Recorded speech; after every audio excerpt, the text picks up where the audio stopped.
오늘의 하나님 말씀을 봉독해 드리겠습니다. 골로새서 3장 18절에서 21절입니다. 신약 327면입니다. 골로새서 3장 18절에서 21절입니다.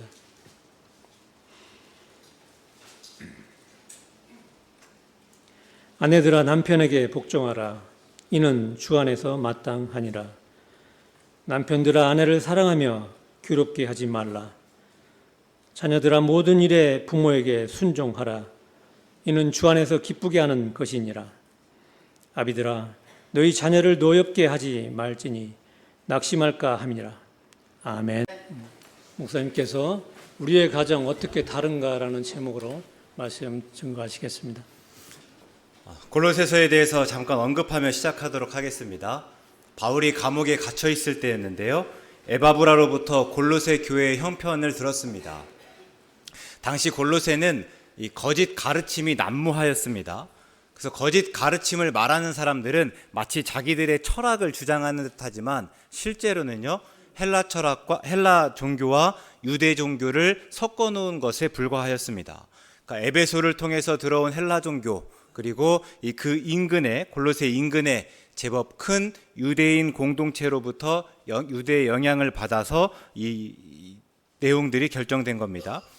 그래서 바울은 편지를 쓰면서 그것들과 교회가 어떻게 다른지, 그리고 예수님을 주로 고백하는 그리스도인들은 다른 사람들과 어떻게 구별되어야 하는지를 집중적으로 말하였습니다. 그 중에서 본문은 특별히 예수님을 주로 고백하는 가정에 대해서입니다. 먼저 아내들에게 말합니다. 아내들아 남편에게 복종하라. 이는 주 안에서 마땅하니라. 아멘. 남편들 아멘 안 하십니까? 이런 말씀에 아멘 해야 되는 거 아닙니까? 오늘날 남편의 권위, 감사합니다. 오늘날 남편의 권위가 땅에 떨어졌습니다. 예전에 그런 말 있었잖아요. 이사 갈 때 이렇게 강하지 않고 트럭에 앞에 타고 있으라고, 그렇지 않으면 떼어놓고 간다고, 이런 농담이 있었는데 요즘에는 오히려 매 맞고 사는 남편에 대한 이야기도 종종 들립니다. 제가 그런 말을 한번 들은 적이 있었는데요. 제일 좋은 자식이 누구인가예요. 첫 번째는요, 말 잘 듣고 공부 잘하는 자식입니다. 그 다음은요, 말은 잘 듣지만 공부는 조금 못하는 자식.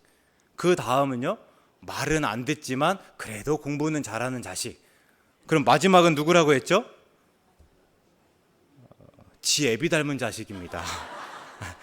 그러니까 남편은 항상 이런 식이에요. 이런 식으로 이야기됩니다. 어쩌다가 남편의 권위가 이렇게 됐을까예요. 근데 성경에서 뭐라고 하는가? 제 좋은 말씀이니까 다시 한번 읽어보겠습니다. 아내들아 남편에게 복종하라. 이는 주 안에서 마땅하니라. 이때 복종하라는요, 보통 군대에서 부하가 상관의 명령에 따른다 하는 의미입니다. 그러니까 아내들에게 남편의 말과 통제를 따르라고 하면서 그것이요 주 안에서 마땅하다, 이렇게 이야기하고 있습니다. 오늘 본문을 조금 더 보충해서 설명하는 말씀이 에베소서 5장과 6장의 말씀인데, 특별히 5장 22절부터 먼저 한번 보시면요, 아내들이여 자기 남편에게 복종하기를 주께 하듯 하라. 이는 남편이 아내의 머리됨이 그리스도께서 교회의 머리됨과 같음이니 그가 바로 몸의 구주시니라. 그러므로 교회가 그리스도에게 하듯 아내들도 범사에 자기 남편에게 복종할지니라. 아멘. 그러니까 교회의 머리가 그리스도인 것처럼 아내들의 머리는 남편이다 합니다. 그래서 교회가 그리스도에게 복종하듯 아내는 남편에게 복종해야 한다 하는 말씀입니다. 분명 남편들의 이 편을 들어주고 길을 살려주는 듯한데요. 근데 바울이 곧 이어서 이젠 남편에게 명령합니다. 19절의 말씀 보면요, 남편들아 아내를 사랑하며 괴롭게 하지 말라, 이렇게 말합니다. 그러니까 바울이 이 앞에 3장 12절에서 뭐라고 말했는가 하면, 너희는 하나님이 택하사 거룩하고 사랑받는 자처럼 긍휼과 자비와 겸손과 온유와 오래 참음을 옷 입으라, 이렇게 말하였습니다. 그러면 아내를 그렇게 대하라는 거예요. 그래서 아내를 대할 때에 긍휼과 자비와 겸손과 온유와 오래 참음으로 대하고, 14절에서는요, 이 모든 것 위에 사랑을 더하라 이렇게 말하고 있습니다. 다시 에베소서 5장 25절부터 말씀을 보면 이렇습니다. 남편들아 아내 사랑하기를 그리스도께서 교회를 사랑하시고 그 교회를 위하여 자신을 주심같이 하라. 그러니까 그리스도께서 교회를 어떻게 사랑하였는가? 교회를 위해서 자신을 주셨다는 거예요. 우리가 잘 아는 것처럼 그리스도께서 하늘의 모든 영광을 다 버리고 우리와 같이 되셨고 우리를 위해서 십자가에 달려 죽기까지 하셨습니다. 남편들이 이제는 그렇게 아내를 위해서 희생하라 하는 말씀입니다. 그러니까 아내들에게 남편에게 복종하라 하는 명령에 비하면 남편들에게 아내를 사랑하라 하는 명령은 조금 약한 듯합니다. 근데 실제로는 정반대입니다. 왜 그런지는 조금만 생각해 보면 우리가 금방 알 수 있는데요. 바울 당시에는 철저한 가부장적 사회였습니다. 그러니까 남편이 아내의 모든 권리와 권한을 다 가지고 있었습니다. 그래서 바울의 명령과 상관없이 아내들은 남편에게 복종할 수밖에 없었습니다. 그래서 조금 과장해서 말씀드리면 아내들을 위한 바울의 명령은 하나만화입니다. 왜요?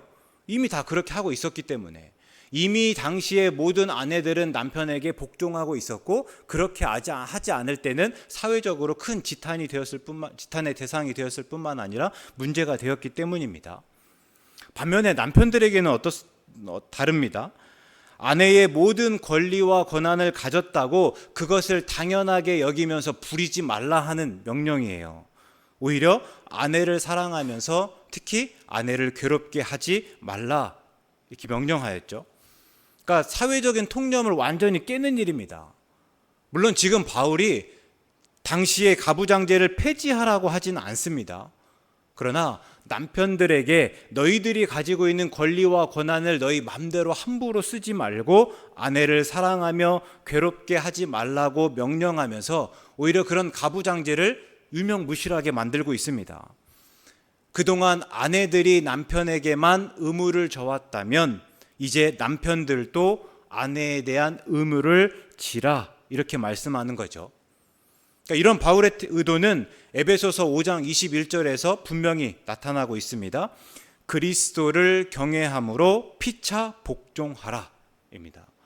그러니까 지금까지는 아내가 남편에게 의무만을 가져왔다면 이제는요 그리스도를 경외한다고 했을 때는 피차 복종하는 거다 이런 이야기죠. 결국 아내와 남편 그리고 이 이후에 자녀와 아비는 서로에게 행할 의무를 가집니다. 그래서 바울의 명령은 따로 이해할 것이 아니라 남편들은 아내들아 이 명령만 떼고 아내들은 남편들아 이 명령만 따서 이해할 것이 아니라 두 개가 한 쌍으로 그 관계 안에서 이해할 수 있어야 한다 하는 것을 분명히 나타내고 있습니다. 그리고 이제 이 다음은 자녀와 아비에 대해서인데요. 역시나 먼저는 상대적으로 약자로 생각하는 자녀들에게 명령합니다. 20절 말씀에 자녀들아 모든 일에 부모에게 순종하라 이는 주 안에서 기쁘게 하는 것이니라. 그러니까 자녀들이 부모에게 순종해야 된다는 것은 새로운 명령이 아닙니다. 그러니까 바울이 새롭게 깨닫고 새롭게 알아서 지금 전하는 말씀이 아니에요. 이미 십계명을 통해서 주어졌습니다. 출애굽기 20장 12절의 말씀을 보면요. 내 부모를 공경하라 그리하면 내 하나님 여호와가 내게 준 땅에서 내 생명이 길리라. 그러니까 본문에서는 이 명령을 반복하고 그리고 다시 에베소서 6장에서는요 부모에게 순종하고 부모에게 공경하는 것이 약속이 있는 첫 계명이다 말하고 있습니다. 그러니까 바울은 이 명령을 하면서 십계명을 계속 의식하고 또 이렇게 떠올리고 있는 거예요. 그리고 너희가 부모에게 순종하고 부모에게 공경할 때 내가 잘되고 내가 장수한다 라고 이야기합니다. 그리고 무엇보다 부모에게 순종하는 것은요 하나님을 기쁘시게 하는 것이다 라고 말합니다. 앞에서 말씀드렸듯이 이 명령도 사실은 하나만화였습니다. 가부장제 사회에서 자녀에 대한 권한은 오롯이 누구에게요? 아비가 가지고 있었습니다. 그래서 그 사회에 있었다면 어떤 자녀든지 간에 아비에게 순종할 수밖에 없었어요. 오늘날을 우리로서는 그 정도를 상상하기도 어렵습니다. 그러니까 예를 들어서요. 출애굽기 21장 15절의 말씀 보면 자기 아버지나 어머니를 치는 자는 반드시 죽일지니라 말합니다. 또 17절에서는요. 자기의 아버지나 어머니를 저주하는 자는 반드시 죽일지니라. 그러니까 부모를 치거나 저주하는 자식은요. 반드시 죽여라. 이게 하나님의 말씀입니다. 또 신명기 21장의 법은 조금 더 구체적인데요. 어떤 사람에게 완악하고 패역한 아들이 있었습니다. 그래서 부모님의 말씀에 순종하지 않죠. 그럴 때 어떻게 하라는가 하는 걸 보면요. 부모가 그 자식을 끌고 성문으로 가라고 합니다. 당시 성문은요, 재판소예요. 가면 성읍에 장로들이 있었고 그곳에서 크고 작은 여러 가지 일들을 재판하는 곳이었죠. 그러니까 자녀가 완악하고 패역해서 부모의 말을 듣지 않으면 끌고 그 재판장으로 가라 하는 거예요. 그리고 성읍 장로들에게 가서 이렇게 말하죠. 이 자식은 완악하고 패역하여 도무지 우리 말을 듣지 않습니다. 근데 그 다음이 놀랍습니다. 그러면 성읍 사람들이 어떻게 합니까? 자식을 돌로 쳐 죽입니다. 상상이 되십니까? 아니, 아무리 자식이 완악하고 패역하였거니와 어떻게 부모에게 자식을 일러서 죽게 하라고 할 수 있습니까? 어떻게 하나님께서 이렇게 명령하셨을까? 그래서 지금까지도 이 말씀을 해석하는 사람들, 주석하는 사람들은요, 그만큼 이스라엘에 대해서 죄를 없이 하라, 이스라엘에게 계명을 지켜라, 이스라엘이 거룩해야 한다 하는 것을 강조하는 것이지, 그러니까 교육적인 목적으로만 이 법을 이해해야 된다라고 말하기까지 합니다. 그만큼 충격적이기 때문이죠. 또 실제로 지금까지 이 법대로 시행하였다는 기록도 없습니다. 근데 이걸 우리가 이 말씀을 어떻게 이해하든지 간에 분명한 것은 그만한 권한, 그러니까 부모에게 자식을 죽이고 살릴 수 있는 권한이 있었다 하는 것입니다.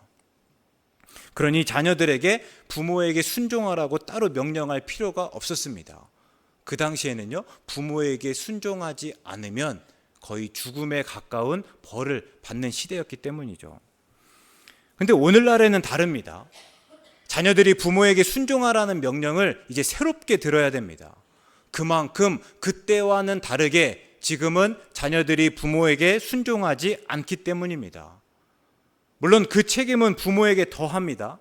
그래서 오늘 우리가 자녀들에게 하는 명령이지만 자녀들보다는 부모인 우리가 더 주의 깊게 들어야 할 필요가 있습니다. 성경에서 하나님의 질서가 무엇입니까? 하나님이 부모에게 권위를 주었습니다. 그리고 자녀들은 그 부모의 권위를 따라야 합니다. 그때 하나님께서 기뻐하시고 하나님께서 자녀에게 복을 주십니다. 근데 오늘날 우리에게는요, 그 권위가 없습니다. 그 권위가 사라졌어요. 부모가 자녀에게 규칙이나 질서를 가르치지 못한 채 쩔쩔매고 있습니다. 요즘 식당이나 카페를 가면요, 노키즈존이라고 이렇게 붙어있는 데가 있습니다. 그러니까 말 그대로 어린아이들은 출입하지 말라 하는 거예요. 어린이 출입 금지와 같습니다. 그러니까 아이를 키우는 부모의 입장에서는 이것만큼 기분 나쁘고 마음 상하는 일이 없습니다.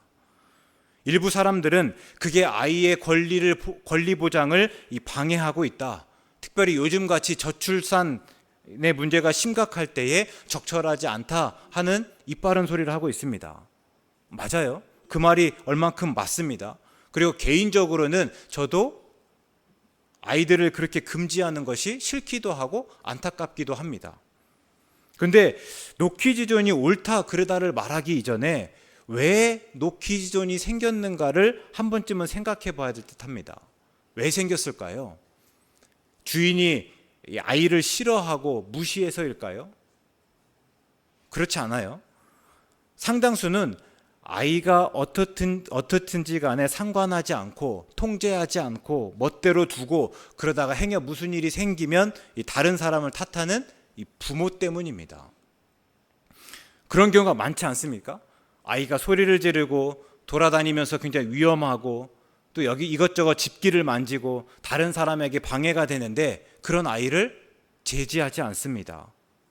기껏해야 자리에 앉아서 아무런 영혼 없이 그러지 마, 하지 마, 뭐 이런 이야기나 하고요. 옆에 아저씨 이놈한다, 뭐 이런 말씀이나 하잖아요. 그래서 아이에게 아이가 돌아다니다 위험할 것 같아서 조심해라, 뛰지 마라 한 번쯤 주의를 주면요, 이제 그때는 부모님들이 또 달려들어서 왜 우리 아이 기죽이냐고 또 이렇게 따질 때가 많아요. 그러니까 그런 일을 겪다 보면 주인이나 사장이 이 노키지돈을 생각할 수밖에 없다 하는 거예요. 어쩌면 부모 입장에서는 어려서 내가 엄하게 자랐고 또 자녀에게만큼은 그렇게 하고 싶지 않을 수 있습니다. 그래서 조금 더 부드럽게 말하고 친절하게 대하고 조금 더 설명하고 설득하려고 합니다. 다 좋아요. 그런데 우리가 알지 않습니까? 아이들이 모든 설명을 다 알아들을 수가 없습니다. 또 아이들을 다 납득시킬 수가 없어요. 일을 닦게 한다고 했을 때 일을 닦아야 하는 이유를 설명하고 또 그래서 일을 닦게 할 수도 있지만 때로 그렇게 못할 수가 있어요. 아이가 떼를 쓴다거나 아이들이 반항할 때가 있죠. 근데 중요한 거는요, 그때도 일을 닦게 해야 한다. 그게 부모의 역할 아니겠습니까? 그래서 부모는 자녀에게 세상에는 다 이해하지 못하지만 또 하기 싫지만 꼭 해야 하는 일이 있고, 반대로 하고 싶지만 절대로 하면 안 되는 일이 있다는 것을 알려주어야 됩니다.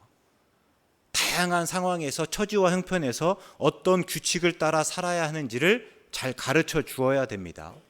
그게 부모의 권위예요. 그런데 그런 부모의 권위가 없으니 자녀가 무엇을 배우겠습니까? 헬렌 켈러에 대해서 많이 들어보셨을 텐데요. 장애가 있었어요. 유명한 일화가 있는데 헬렌 켈러 선생님이 우리가 잘 아는 대로 앤 설리번입니다. 설리번이 처음 헬렌 켈러를 봤을 때 헬렌 켈러는 그냥 말 그대로 천방지축, 자기 멋대로 살아가고 있는 아이였습니다. 머리는 헝클어진 채로 다녔고 또 자기 뜻대로 되지 않으면 고집부리고 소리 지르고 때로 밥상을 엎기까지 했습니다. 그래서 선생님이 그런 헬렌 켈러를 제지하려고 하니까 아버지가 옆에서 말하였습니다. 선생님, 그냥 놔두세요. 이해해 주세요.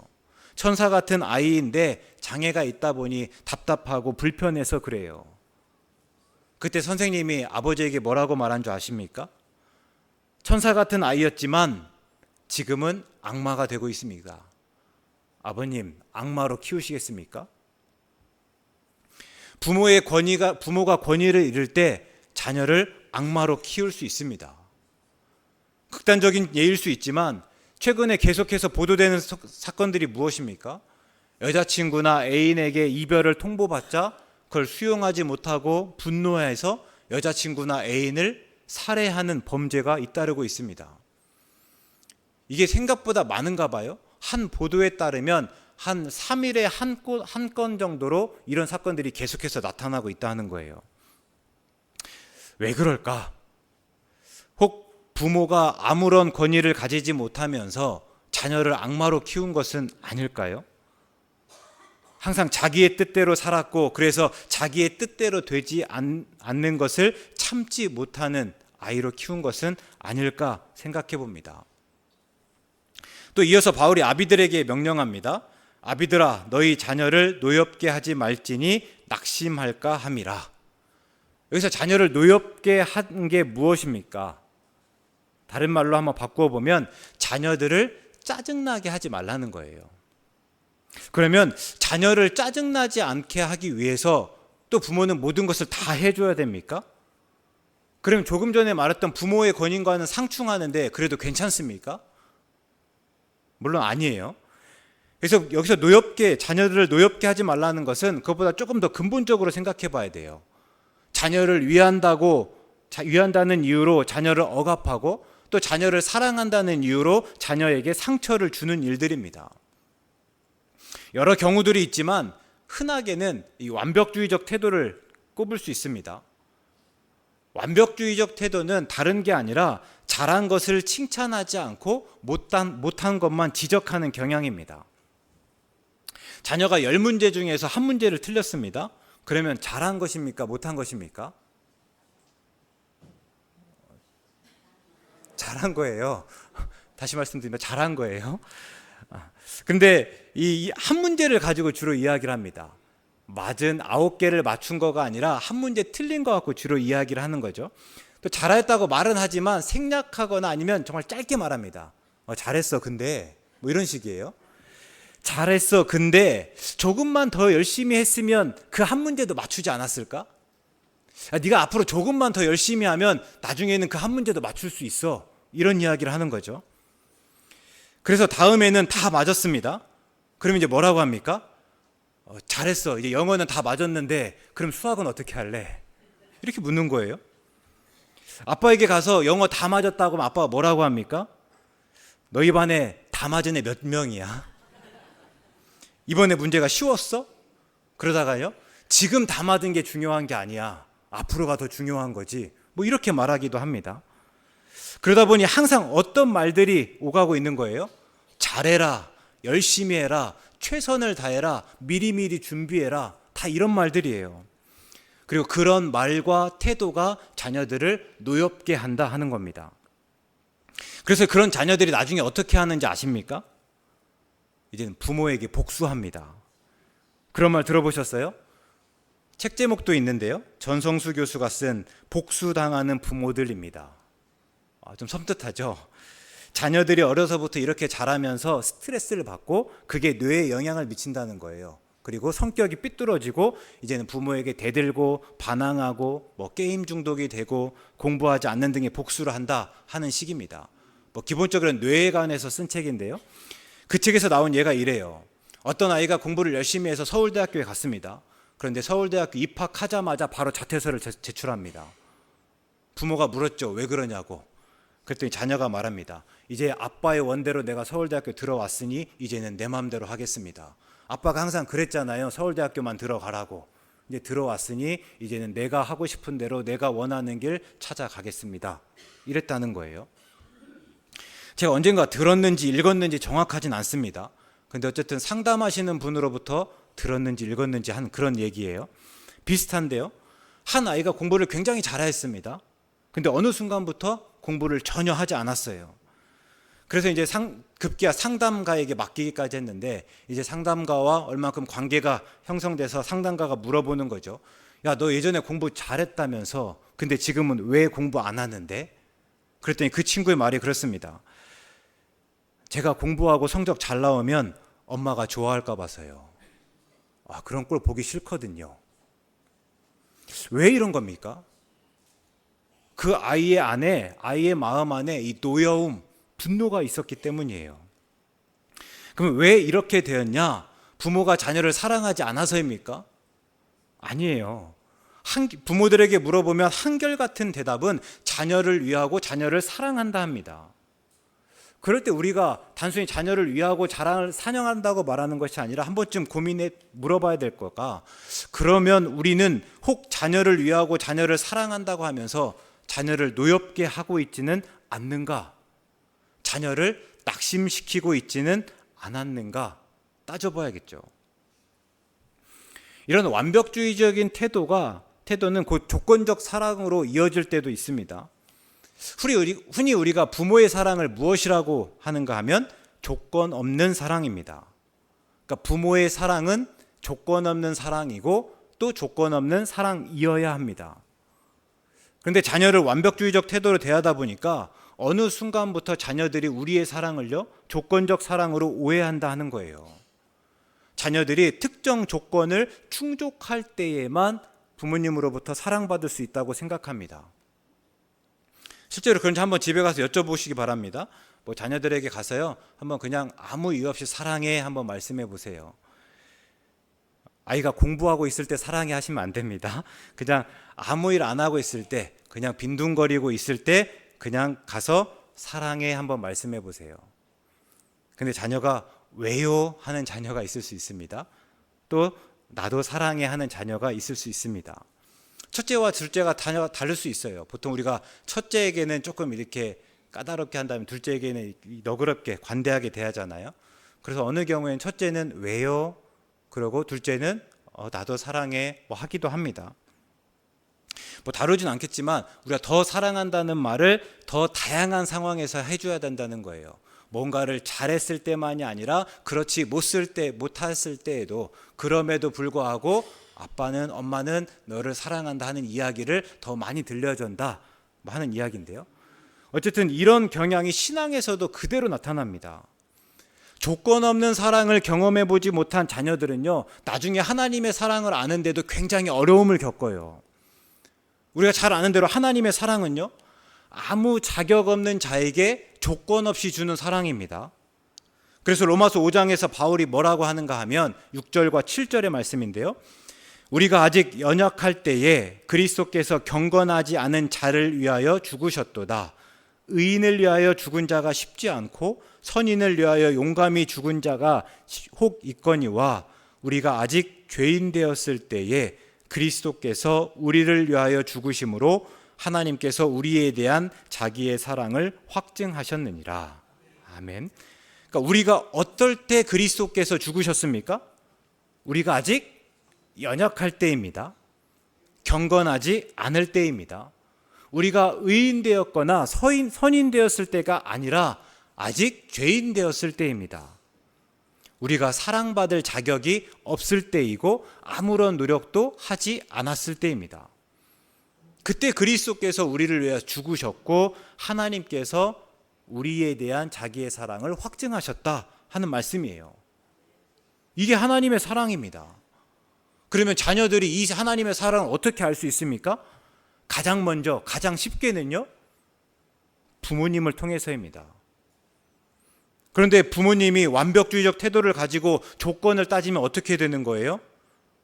자녀는 무엇을 해야만 하나님의 사랑을 받는다고 생각합니다. 그래서 항상 노력해요. 누구보다 열심히 예배하고 또 성경을 많이 읽고 또 기도합니다. 근데 문제는요, 그 안에 평안이 없습니다. 늘 하나님의 사랑을 의식하고 예수님의 은혜를 얻지 못할까 봐 전전긍긍합니다. 지금은 내가 하나님의 사랑을 고백하고 예수님의 은혜 안에 있다 말하지만 언제 어떻게 빼앗길까 봐서 늘 불안하고 두려워한 거죠.